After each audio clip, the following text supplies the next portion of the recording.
రాష్ట్రం అని తప్పులు చేసి మనుషులు చంపేసి వేరే వాళ్ళ పైన పెట్టి ఊరూరు తిరుగుతూ దొంగే దొంగ నరిస్తే ఎట్లుంటుంది తమ్ముళ్ళు?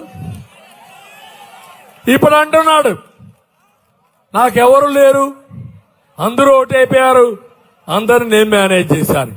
నేను అడుగుతున్నా, మీ ప్రొద్దుటూరులో ఒక దొంగ వస్తే మీనమేషాలు లెక్కేస్తారా? మీరు లేస్తారని అడుగుతున్నా. మీ కాలనీలో వస్తే ఏం చేస్తారు? మనిషికి ఒక కర్ర ఎత్తుకొని పరిగెత్తాలి లేదా? రోడ్డు మీదకి పరిగెత్తి సంఘీభావంతో పోరాడతారు లేదా? అలాంటి దొంగ హత్యలు చేయించిన వ్యక్తి, హత్యలు చేసే వ్యక్తి ముఖ్యమంత్రిగా ఉండడానికి అర్హత ఉందా అని మిమ్మల్ని అడుగుతున్నా. పేదరపులొద్దు. ధైర్యం ఉంటే నీ సోదరుని నిర్దోష అయ్యే వరకు బయట పెట్టు. అప్పుడేంటి, ఈయన బండారం బయట పెడతాడు. అది 1 and 2 ఆల్ ఆపరేషన్స్, మొత్తం లావాదేవీలు, 2 ఆపరేషన్లు. జగన్మోహన్ రెడ్డి గుట్టు అవినాష్ రెడ్డి చేతుల్లో ఉంది. ఆయన జుట్టు అవినాష్ రెడ్డి చేతుల్లో ఉంది. ఆడిస్తే ఆడుతున్నాడు. ఇప్పుడు మనందరి డౌట్, తోక కుక్కను ఆడిస్తుందా? కుక్కను తోక ఆడిస్తుందా అని కాదు, తోక కుక్కను ఆడిస్తా ఉంది.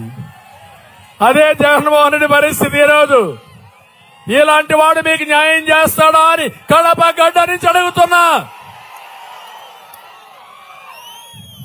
ఇప్పుడు అడుగుతున్నా, ఊకెళ్ళి బాబాయ్, మీరు చెప్పండి. ఊకెళ్ళి బాబాయ్, ఊకెళ్ళి బాబాయ్ వస్తే చెప్పండి. నిందుడికి ఓటేయమని చెప్పండి. నిందితుడుండే పార్టీకి ఓటేయమని చెప్పవలసిందిగా మరొకసారి కడపలో మిమ్మల్ని అందరినీ కోరుతున్నా. నేను ఒకటి చెప్తున్నా, నేను వస్తే ఏం చేస్తారా అని అడిగారు. నేను వస్తే అభివృద్ధి పరిగెత్తుంది. నేనే ఒక బ్రాండు. ఏం తమ్ముళ్ళు, జాబు రావాలంటే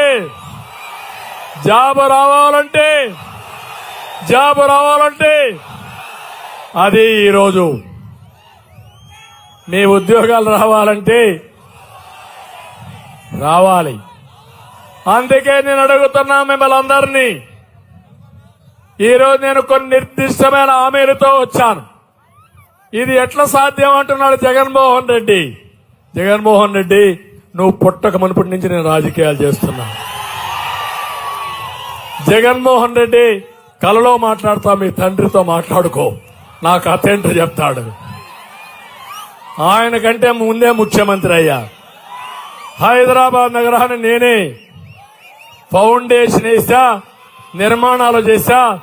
నేను వేసిన ఫౌండేషన్ వల్ల ప్రపంచంలోనే నెంబర్ 1 సిటీగా హైదరాబాద్ తయారైందంటే అది నా బ్రాండ్. ఒక హైటెక్ సిటీ, ఒక ఔటర్ రింగ్ రోడ్డు ఇప్పుడు వేయడం కాదు, 30 ఏళ్లకు మునుపు 8 లేన్ రోడ్, దానికి పక్కనే సర్వీస్ రోడ్, నేషనల్ హైవేలు చూస్తున్నారు.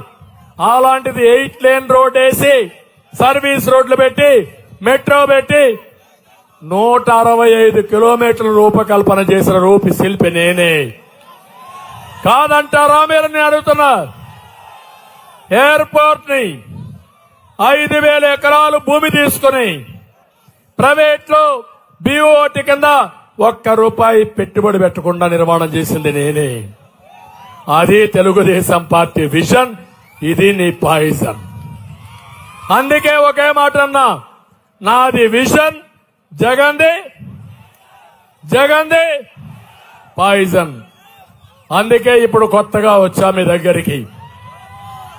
ఆడబిడ్డలందరికీ హామీ ఇస్తున్నా, మీకోసం పనిచేసిన పార్టీ తెలుగుదేశం పార్టీ. మీ భవిష్యత్తు కోసం ఎన్నో కార్యక్రమాలు తీసుకొచ్చిన పార్టీ తెలుగుదేశం పార్టీ. ఈరోజు ఆడబిడ్డ నిధి కింద 18 సంవత్సరాలు నిండిన వారికి ₹1,500 నెలకిస్తా.